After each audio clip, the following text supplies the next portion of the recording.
you so much for the introduction. So in this talk, I will present our work that uses safety properties to generate vulnerability patches. So first, I will discuss some background information on software vulnerabilities and automatic program repair. Then I will describe safety property and how we use safety properties to generate vulnerability patches, which involves synthesizing patch predicate and optimizing patch location. Lastly, I'll present our evaluation results and conclude. Software vulnerabilities continue to be a rampant problem. Last year, over 16,000 vulnerabilities were reported. Among them, 25% are well-known vulnerabilities, including buffer overflows, bad typecast, and integer overflows. So far this year, 3,000 vulnerabilities have already been reported. When a software vulnerability is discovered, the software vendor will need to develop a patch and release the patch for the vulnerability, after which users can apply the patch to fix the vulnerability. Because releasing the patch takes time, there usually exists a window of time between the discovery of a vulnerability and the release of a patch, which is called a pre-patch window. During the pre-patch window, attackers can exploit this known vulnerability because the patch is yet available. One study published in 2016 finds that the average pre-patch window is as long as 52 days.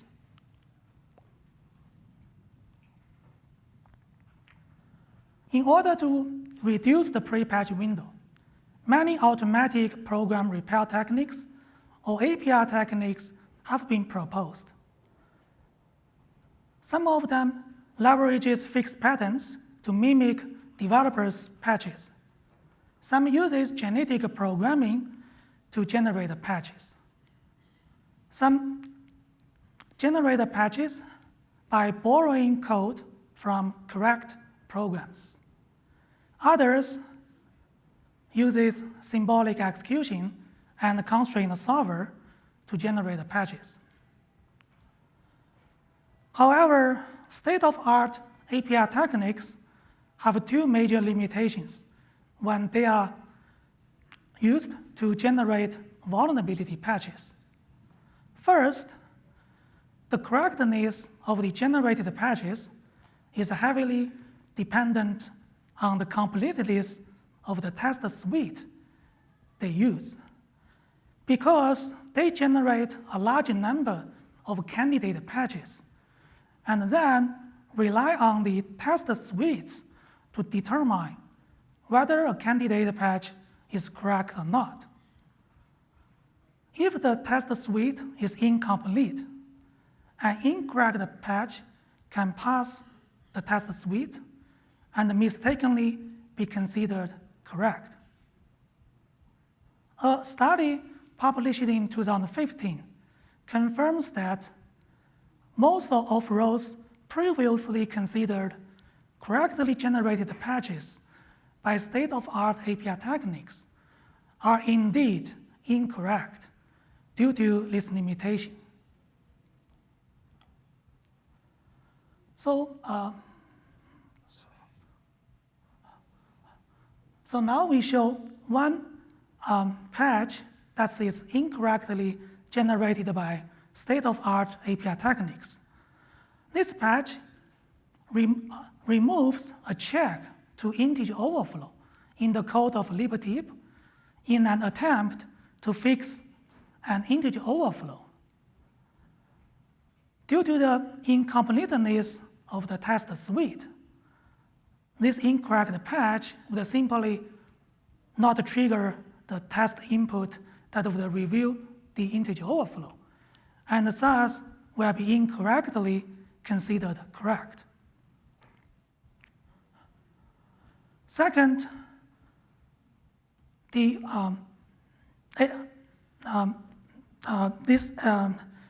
API techniques are not designed to address complex vulnerabilities involving interprocedural code,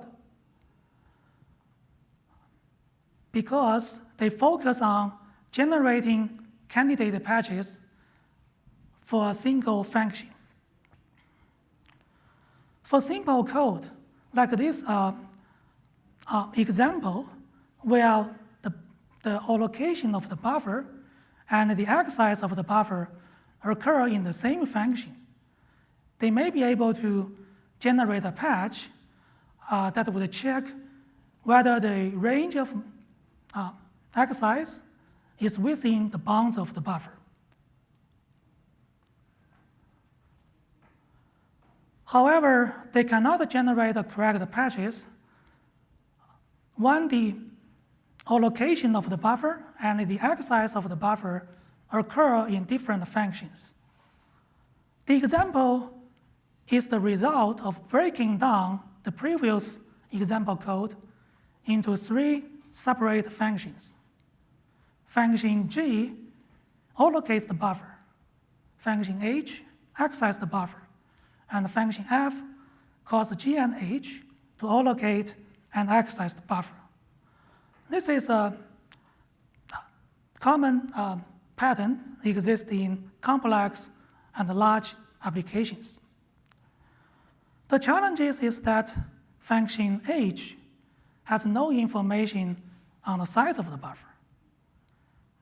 Function F does not have information on the range of size, while function F is not directly involved in the vulnerability. The fundamental cause of these limitations is that they do not take into account the semantics of vulnerabilities. So our solution aims to address these limitations by capture the semantics of vulnerabilities with safety properties, and then use these safety properties to generate vulnerability patches. We propose an approach called SYNTHESIZE that uses human-defined safety properties to generate vulnerability patches. A safety property is designed specifically for one type of vulnerabilities. For example, given a safety property for buffer overflows, SYNTHESIZE can generate patches for buffer overflows in many different target programs. SYNTHESIZE generates source code patches that can be easily adopted by developers. A SYNTHESIZE patch is in the form of an if statement that would divert program execution to error handling code when a safety property is violated. And here, we call this checked condition as a patch predicate. A safety property defines an invariant to prevent a type of vulnerabilities. For example, by the definition of buffer overflow, we can define a safety property for buffer overflows that would check between the range of size with the bounds of the target buffer. As long as the range of size is within the bounds of the target buffer, no vulnerability can occur. By doing this, the correctness of the generated patches is enforced by the correctness of the safety properties used to generate these vulnerability patches. To generate a patch, Sync maps a safety property to a patch predicate consisting of program expressions available in the code of a target program. For one given safety property, the code of a target program, and an input to trigger the vulnerability, Sync executes the target code, observes where the safety property is violated, and maps the safety property to a patch predicate. For example, this code allocates the buffer via a call to malloc with the size specified by S and stores the starting address of the buffer to point above. So Sync will map buffer start and buffer size in the safety property to buff and S respectively for this target program. Similarly, Sync will map access range and access start to L and P respectively, because the target program accessed the buffer via a call to memcopy, with the starting address specified by pointer P and the length specified by L.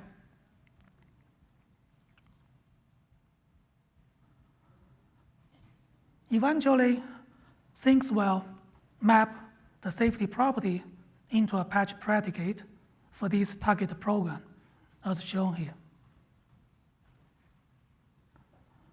To address those vulnerabilities involving interprocedural code, Sync translates program expressions across different program scopes if needed.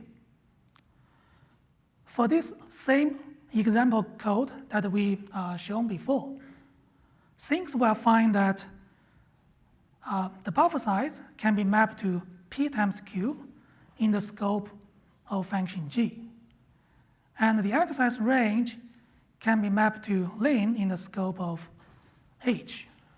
Because function F is the common caller of G and H, Sync tries to translate the buffer size and access range to the scope of F.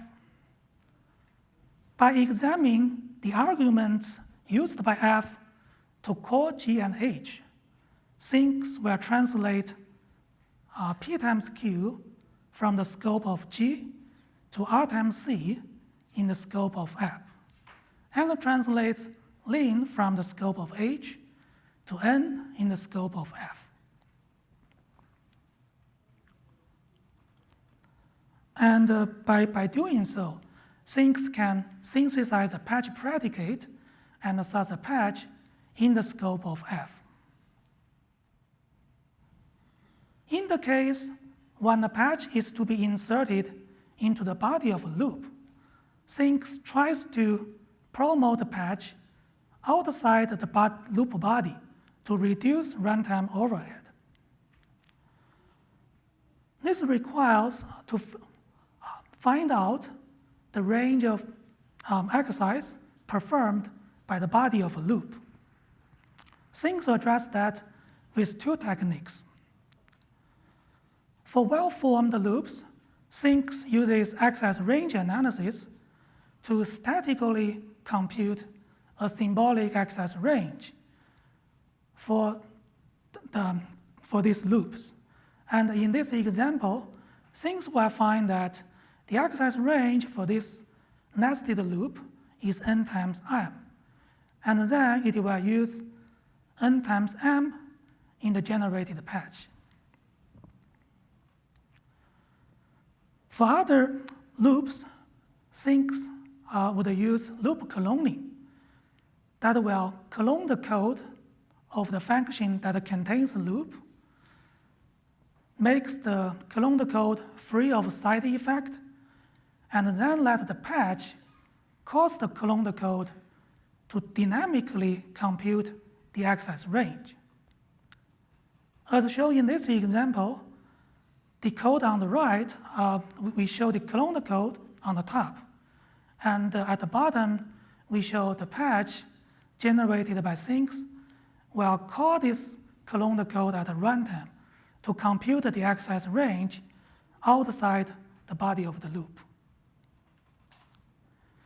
We built a prototype of Syncs that targets 3 common types of vulnerabilities. Our prototype is built on top of LLVM and works with target programs written in C and C++.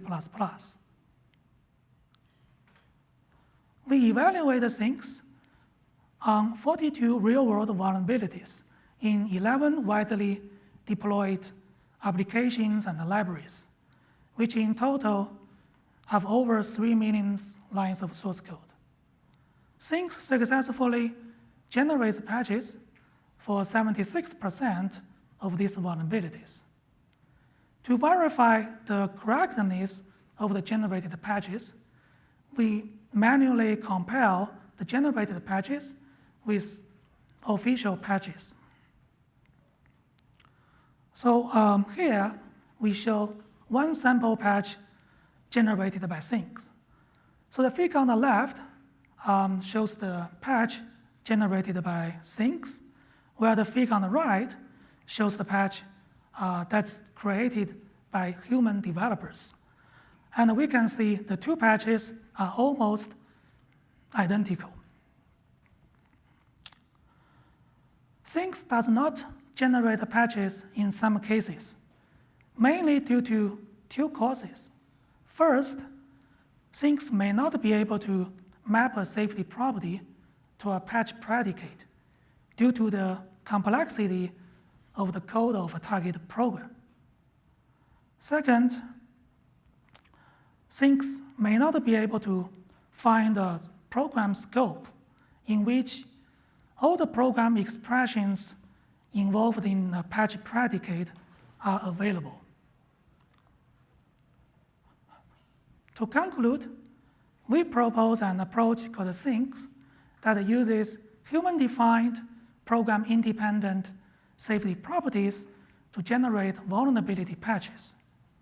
The correctness of the generated patches is enforced by the correctness of these safety properties. Our evaluation shows that Syncs can generate vulnerability patches for real-world vulnerabilities. Thank you, and I'm open to questions.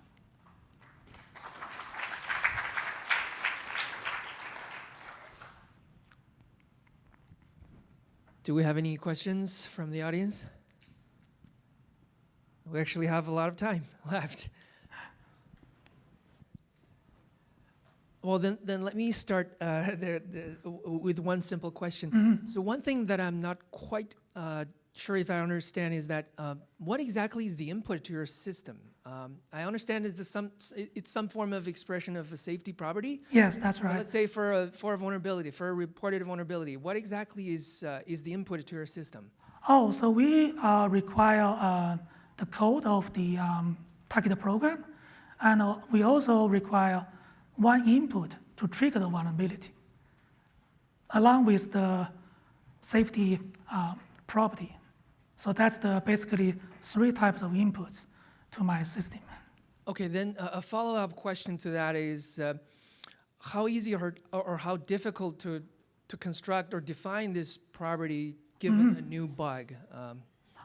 Yes, that's so regarding that, from our experiment, and for these 3 types of vulnerabilities that Syncs can currently fix, they are very simple to define these safety properties because we just provide some primitives for security experts to write in these expressions that is an invariant to prevent one type of vulnerabilities.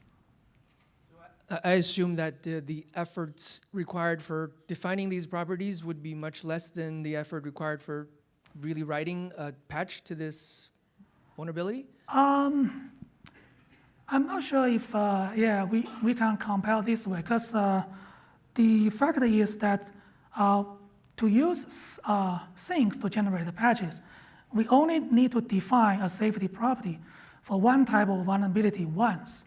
So once a safety property is defined for one type of vulnerabilities, then we can just use the same safety property to generate many vulnerability patches. Okay, thanks.